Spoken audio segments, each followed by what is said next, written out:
નમસ્કાર દર્શક મિત્રો, ચોમાસું ચાલે છે એટલે માન્યું કે રસ્તા ઉપર ખાડા પડે, માન્યું. પરંતુ સરકાર 365 દિવસ આમ જનતા પાસેથી રોડ ટેક્સ વસૂલ કરે છે.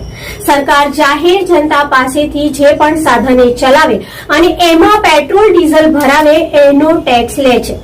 સરકાર જ્યારે આમ જનતા હાઈવે ઉપર જાય છે ત્યારે પણ તેનો અલગથી ટેક્સ વસૂલ કરે છે.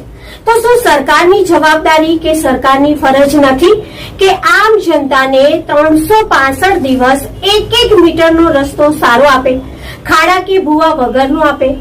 આમ જનતા પોતાના હાડકા તોડાવવા માટે ટેક્સ નથી ભરતી, પણ હા, આમ જનતા બોલતી નથી અને એટલે જ પોતાનું ખિસ્સું પણ ટેક્સના રૂપિયાથી ખાલી કરે છે અને પોતાના હાડકા પણ તોડાવે છે. એ પછી ભાજપનો કાર્યકર્તા હોય કે કોંગ્રેસનો કાર્યકર્તા હોય, જે હોય તે અમને રોડ